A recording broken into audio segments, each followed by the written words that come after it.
Shalom beloved people, Bapak Ibu Saudara yang dikasih Tuhan, bagaimana cara kita memandang kesulitan yang sedang kita hadapi seringkali akan menentukan apakah kita akan keluar berkemenangan atas hal itu. Ketika kita sedang menghadapi tantangan atau berbagai hal yang menghadang kita, mudah sekali untuk kita merasa kewalahan dan mulai berpikir, oh saya tidak akan pernah dapat mengatasi hal ini. Sebaiknya saya belajar beradaptasi untuk hidup bersama dengan masalah ini. Bapak Ibu Saudara yang dikasih Tuhan, itulah sebabnya banyak orang yang mengambil posisi hidup yang rata-rata saja. Namun demikian, firman Tuhan berbicara mengenai bagaimana Tuhan sesungguhnya sudah meletakkan segala sesuatu di bawah kaki kita. Secara sederhana, ini berarti jika Anda ingin hidup dalam kemenangan, Anda perlu mulai melihat setiap penyakit, setiap rintangan, dan setiap godaan sebagai hal yang ada di bawah telapak kaki Anda. Anda memandang segala hal sebagai sesuatu yang bukan tandingan Anda. Mereka kecil, rendah, lemah, dan tidak berdaya untuk menahan Anda dari menikmati destiny terbaik yang Tuhan sudah sediakan untuk Anda.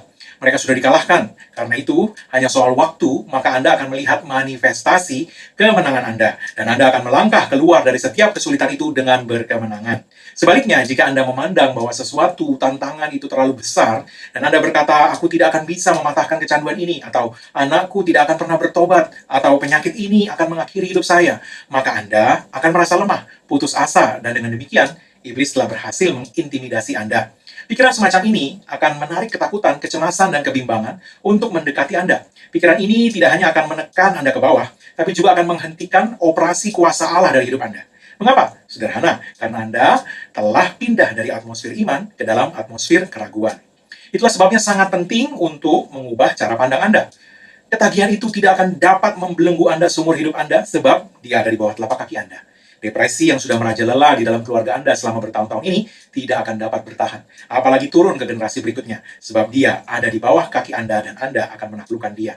Pergumulan dan kekurangan tidak akan dapat menahan Anda dari mengalami terobosan keuangan, sebab mereka ada di bawah kaki Anda. Hanya soal waktu, dan Anda akan masuk ke level kelimpahan yang lebih tinggi.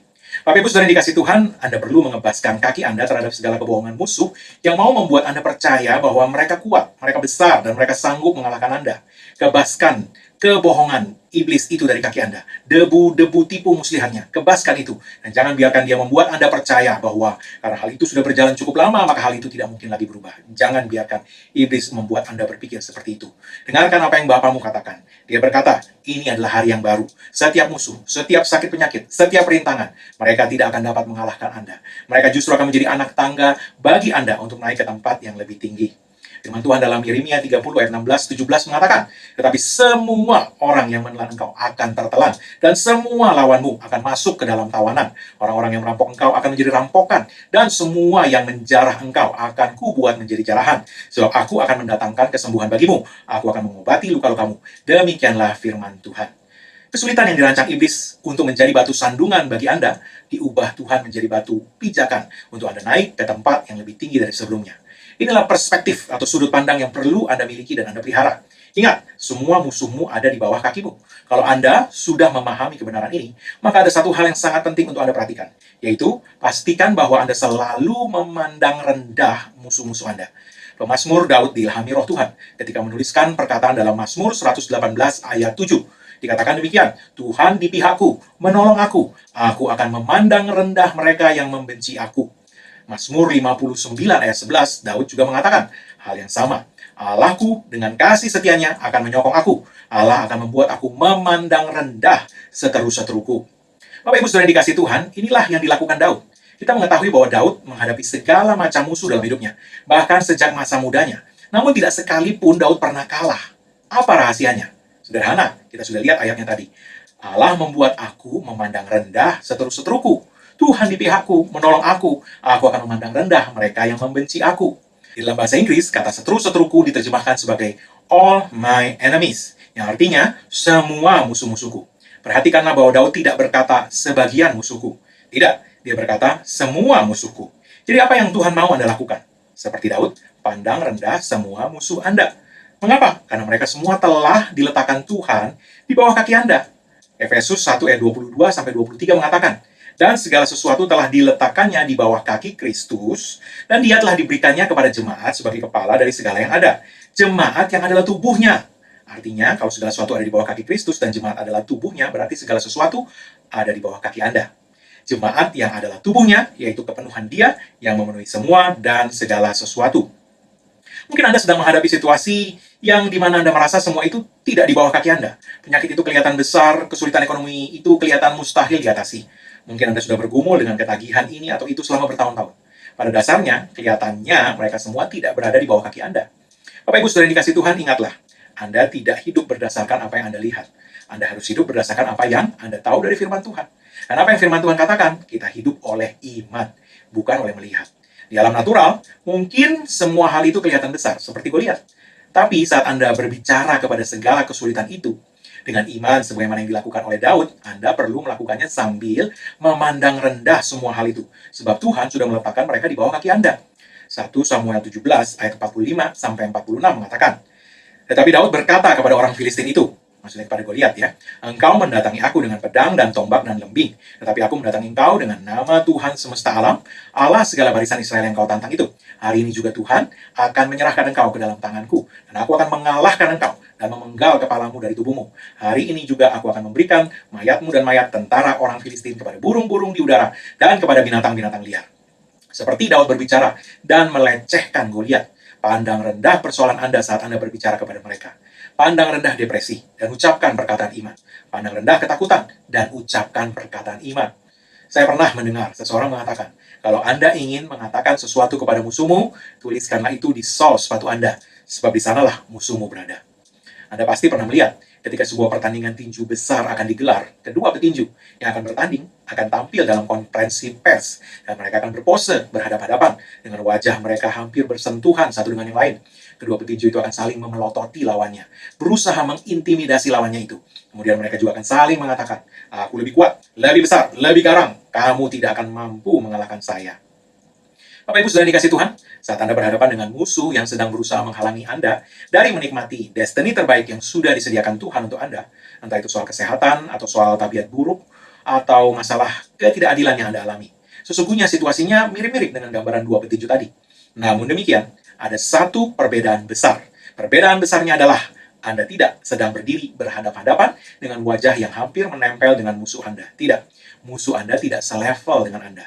Gonggongan musuh Anda memang kedengaran garang, dan dia mau Anda gentar saat Anda mendengar gonggongannya. Gonggongan sakit penyakit, gonggongan ketidakadilan, atau gonggongan masalah dalam pekerjaan atau rumah tangga. Memang kedengaran garang, sebab suaranya kedengaran besar dan keras, sehingga Anda seperti sedang berhadapan dengan sesuatu yang berukuran besar dan kuat. Tapi pada kenyataannya, kebenarannya, dia bukan tandingan Anda. Kebenaran firman Tuhan berkata, Anda seperti juara dunia tinju kelas berat, dan musuh Anda hanyalah semut kecil di tanah. Kalau Anda mau melihat matanya, Anda bahkan harus menunduk ke bawah dan memicingkan mata Anda, sebab dia begitu kecil. Sedang Anda, Tuhan sudah menjadikan Anda lebih dari seorang penakluk. You are more than a conqueror. Allah yang terlebih besar dari segalanya ada di dalam Anda. Kekuatannya yang memenuhi Anda tidak ada batasnya, sebab dialah Sang Maha Pencipta. Sedangkan musuh Anda, kekuatannya hanyalah kekuatan makhluk ciptaan saja, dan itu pun terbatas. Bapak Ibu Saudara dikasih Tuhan, firman Tuhan berkata, jika Allah di pihak kita, siapa yang berani melawan kita? Jadi berhentilah mengatakan kepada diri Anda sendiri perkataan-perkataan kekalahan yang hanya mengecilkan iman dan hati Anda sendiri. Saya akan selalu bergumul dalam hal ini. Saya tidak akan pernah bisa lepas dari ikatan ini. Saya tidak akan pernah hidup bebas dari hutang-hutang saya. Ubah cara pandang Anda hari ini. Change your perspective. Anda tidak lemah. Anda bukan pecundang. Anda tidak rendah diri. Anda diberi kuasa yang membuat Anda mampu melakukan segala perkara. Roh yang sama yang membangkitkan Kristus dari kematian sekarang tinggal di dalam Anda. Jadi sekarang, dalam pandangan Anda, mulailah meletakkan musuh-musuh Anda di bawah kaki Anda. Bukankah Tuhan sudah berkata, sesungguhnya aku telah memberikan kepadamu kuasa untuk menginjak ular dan kalajengking dan segala kekuatan musuh. Lukas 10 ayat 19 mengatakan demikian. Perhatikan kata menginjak dalam ayat ini. Terjemahan lain menggunakan kata trample, menginjak-injak dan meremukkan. Jika Anda mau mengambil perspektif yang diberikan oleh Tuhan sendiri, seperti perkataan pemazmur Daud tadi, Allah akan membuat aku memandang rendah seterus-teruku. Jika Anda mau mulai memandang rendah semua rintangan dalam hidup Anda, memandang dengan cara firman Tuhan katakan, melihat bahwa semua itu ada di bawah kaki Anda, sebagai musuh yang sudah dikalahkan, sudah dilucuti, sudah diikat, sudah dipertontonkan dalam pawai kemenangan Yesus atas mereka. Maka yang terjadi adalah keberanian percaya akan bangkit di dalam hati Anda. Iman akan bangkit. Atmosfer iman akan mengelilingi Anda, hidup Anda, berjalan dalam atmosfer iman. Perkataan Anda akan melepaskan kuasa iman, dan iman Anda akan menjadi aktif untuk menyambut kuasa Tuhan bekerja dalam hidup Anda dengan cara dan kapasitas yang sama sekali baru bagi Anda. Haleluya! Saya akan menutup pengajaran firman iman kali ini dengan sebuah kesaksian mengenai seorang wanita yang didiagnosa dengan penyakit kanker. Usia wanita ini masih di awal 30-an. Sebelumnya dia selalu sehat. Saat laporan medis tentang kesehatannya itu dia dengar, tentu dia sangat terkejut. Sebelumnya wanita ini sangat periang, namun sejak dia mendapat laporan medis itu, dia sangat berubah. Dia menjadi depresi. Yang memenuhi pikirannya hanyalah betapa berat penyakitnya dan bahwa dia tidak akan selamat dari penyakit itu. Apa yang terjadi adalah bukannya melihat ke bawah dan menganggap rendah seteru-seterunya, wanita ini malahan memandang ke atas dan menganggap tinggi mereka. Pandangannya sendiri itu yang meletakkan musuh-musuhnya, penyakit, depresi, dan keputusasaan di tempat yang tinggi dan berkuasa. Maka jadilah mereka raksasa-raksasa di dalam pikiran wanita ini. Bapak Ibu saudara yang dikasih Tuhan, sadarilah bahwa tempat pertama seseorang mengalami kekalahan adalah di medan peperangan yang bernama pikiran kita sendiri. Jika Anda melihat bahwa tantangan itu terlalu besar, maka jadilah dia terlalu besar bagi Anda. Orang Israel berkata bahwa bangsa Kanaan itu raksasa dan mereka melihat diri mereka sendiri seperti belalang. Maka yang terjadi adalah demikian juga orang-orang Kanaan itu melihat orang Israel. Ini yang dikatakan Bilangan 13 ayat 33. Orang Kanaan melihat orang Israel seperti belalang, sebab orang Israel sendiri sudah melihat diri mereka sendiri seolah belalang di hadapan raksasa. Apa yang terjadi selanjutnya adalah memang orang Israel pada waktu itu kalah dari orang Kanaan. Tapi contoh sebaliknya adalah Yosua dan Kaleb. Di saat orang Israel lain berkeluh kesah betapa besar dan kuatnya orang Kanaan, Yosua dan Kaleb malah berkata dalam Bilangan 14 ayat 9, "Janganlah takut kepada bangsa negeri itu sebab mereka akan kita telan habis." Dalam terjemahan bahasa Inggris malahan diterjemahkan bahwa Yosua dan Kaleb mengatakan bahwa orang-orang Kanaan, raksasa-raksasa itu hanyalah roti, sesuatu yang akan mereka telan habis. Apa yang terjadi kemudian? Yosua dan Kaleb sungguh masuk dan menaklukkan orang Kanaan. Dan mereka masuk ke tanah perjanjian sesuai dengan janji Tuhan. Kalau Anda melihat bahwa musuh Anda terlalu kuat, cara pandang Anda itu akan menahan Anda dalam kekalahan. Sebaliknya, jika Anda melihat mereka di posisi di mana Tuhan sudah menempatkan mereka, yaitu di bawah telapak kaki Anda, maka Anda akan melihat manifestasi kemenangan itu terjadi dalam hidup Anda. Itulah sebabnya, saat Daud melawan Goliat tadi, walau ukuran Goliat jauh lebih besar dari Daud dan memang secara fisik lebih kuat dari Daud, juga lebih berpengalaman, dan perlengkapan perangnya pun lebih lengkap dan lebih baik. Tapi kita sudah lihat di ayat yang kita baca di awal pengajaran tadi. Hal pertama yang dikatakan Daud adalah, "Aku akan mengalahkanmu dan memotong kepalamu dan memberikan mayatmu untuk menjadi makanan burung dan binatang liar." Inilah contoh musuh yang dipandang rendah oleh Daud. Dengan iman, Daud melihat bahwa Goliat itu kecil. Jika Daud membiarkan mata jasmaninya yang berbicara, maka dia akan terintimidasi dengan ukuran, kekuatan, dan pengalaman berperang Goliat. Daud akan kelihatan kecil dan kehilangan iman dan keberanian untuk menghadapi Goliat. Dan kita tidak akan pernah mengenal kisah Daud melawan Goliat yang begitu terkenal, sehingga tidak hanya dikenal oleh orang-orang Kristiani, tapi bahkan oleh seluruh dunia. Bapak Ibu saudara dikasih Tuhan, kita melihat bahwa Daud mengerti prinsip kebenaran firman Tuhan ini. Daud tahu pentingnya melihat musuh-musuhnya sebagai makhluk tidak berdaya yang ada di bawah telapak kakinya. Kembali lagi kepada wanita tadi, hamba Tuhan yang menceritakan kesaksian ini menasihati wanita tadi bahwa dia perlu mengubah caranya memandang musuh-musuhnya. Mulailah memandang rendah kanker.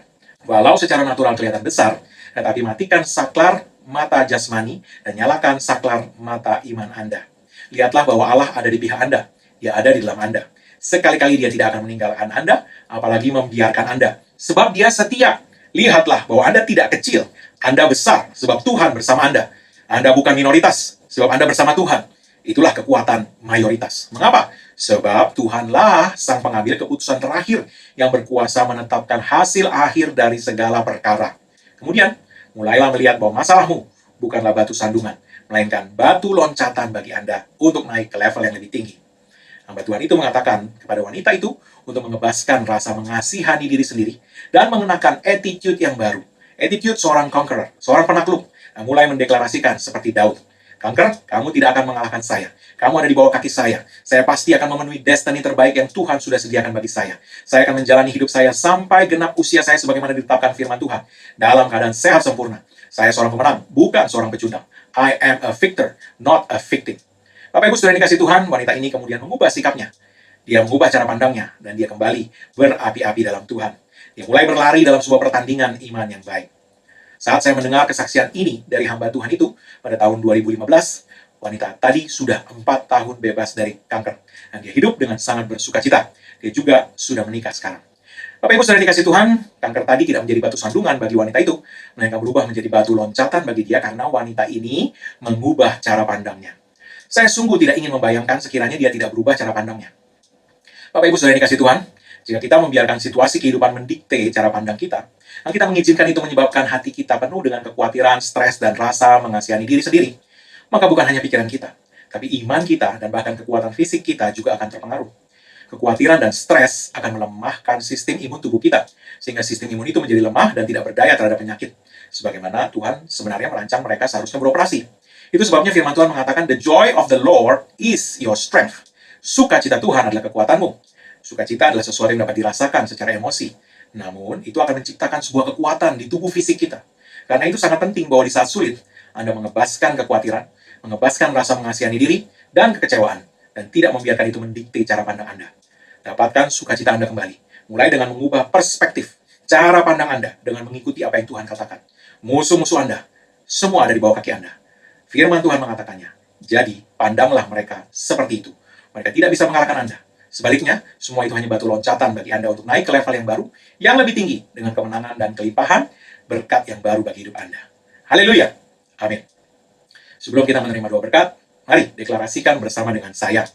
Saya deklarasikan di dalam nama Yesus bahwa saya akan hidup penuh kemenangan. Sebab saya ini diciptakan menurut gambar dan rupa Allah sendiri. Saya memiliki DNA seorang pemenang, karena Bapa saya adalah pemenang. Saya adalah penakluk, karena Bapa saya adalah penakluk. Saya kepala dan bukan ekor. Saya di atas dan bukan di bawah. Semua musuh-musuh saya lah yang ada di bawah kaki saya. Saya menjalani hidup saya penuh dengan sukacita Tuhan. Sebab sukacita Tuhan adalah kekuatan saya. Destiny saya adalah hidup dalam kemenangan senantiasa. Inilah deklarasi saya. Amin. Bapak Ibu saudara dikasih Tuhan, mari angkat kedua tangan di hadapan Tuhan. Dan terimalah berkat Tuhan. Anak yang Yesus Kristus telah kerjakan bagi kita di kayu salib. Karena curahan darahnya, karena penebusannya sempurna. Maka sekarang tidak ada lagi penghukuman bagi setiap orang yang ada dalam Kristus Yesus.